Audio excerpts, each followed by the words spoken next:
स्वामी विवेकानंद ने एक बार कहा था कि अपने जीवन का एक लक्ष्य निर्धारित करो, अपना पूरे शरीर को उस एक लक्ष्य से भर दो और हर दूसरा विचार को निकाल दो। यही सफल होने का गोल मंत्र है। हम में से कई लोग डॉक्टर एपीजे अब्दुल कलाम साहिब को इंस्पिरेशन मानते हैं, लेकिन क्या आपको पता है कि उनकी इंस्पिरेशन कौन है? स्वामी विवेकानंद जी। और सिर्फ इतना ही नहीं, बल्कि सुभाष चंद्र बोस, लाल बहादुर शास्त्री और भी कई सारे ऐसे लेजेंड्स हैं जिनकी इंस्पिरेशन स्वामी विवेकानंद हैं।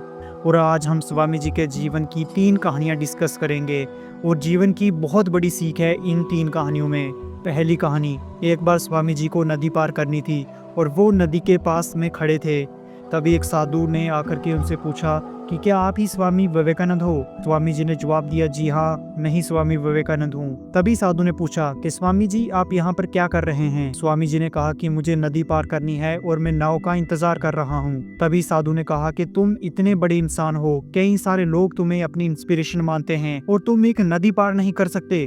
देखो, मैं तुम्हें नदी पार करके बताता हूँ। तभी उस साधु ने पानी पर चल करके उस नदी को पार किया और फिर से पानी पर चलकर स्वामी जी के पास लौट कर आए और बोला कि देखो, मेरे पास इतनी शक्ति है, मेरे पास इतना टैलेंट है, मेरे पास इतना ज्ञान है, उसके बावजूद भी मुझे कोई नहीं जानता।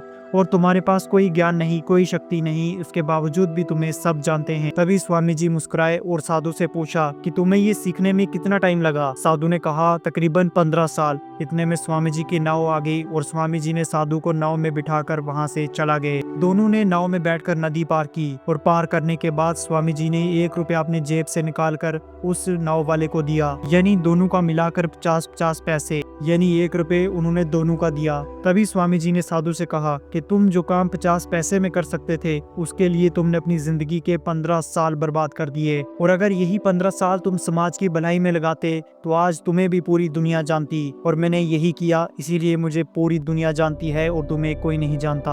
और स्वामी जी ने साधु से कहा कि तुम्हारी तरह कई सारे लोग ऐसी चीजों में अपने हफ्ते, महीने, साल लगा देते हैं, चाहे इनका उनकी जिंदगी में कोई भी मतलब नहीं होता। इसीलिए अपने टाइम को ऐसी जगह पर लगाओ जहां पर उसका एक्चुअल में कोई सेंस निकले, क्योंकि टाइम से बढ़कर इस दुनिया में कोई भी चीज इंपॉर्टेंट नहीं है।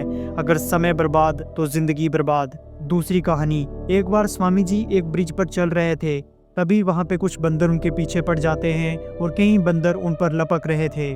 कोई उनका प्रसाद छीनने की कोशिश कर रहा था। स्वामी जी उन बंदरों से पीछा छुड़ाने के लिए वहां से भागने लगे। स्वामी जी भागे जा रहे थे और वो बंदर भी उनके पीछे भागने लगे।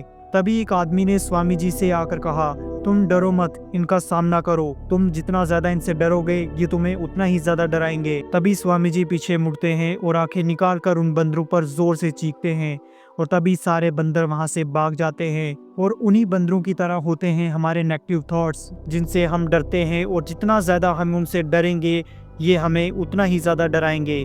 इसीलिए नेगेटिव थॉट्स और डर से डरो मत, बल्कि उनका सामना करो। उनसे तुम जितना ज्यादा डरोगे, ये तुम्हें उतना ही ज्यादा डराएंगे, और अगर तुम इनका सामना करते हो तो नेगेटिव थॉट्स और डर भी तुमसे डर जाएगा। तीसरी कहानी, एक बार स्वामी जी उनके गुरु श्री रामकृष्ण जी के साथ कहीं जा रहे थे। तभी रास्ते में उन्हें एक आदमी मिला जो एक पत्थर पर कुछ बना रहा था। तभी रामकृष्ण जी ने पूछा कि तुम इस पर क्या बना रहे हो? तभी उस व्यक्ति ने जवाब दिया कि मैं एक राजा की मूर्ति बना रहा हूँ।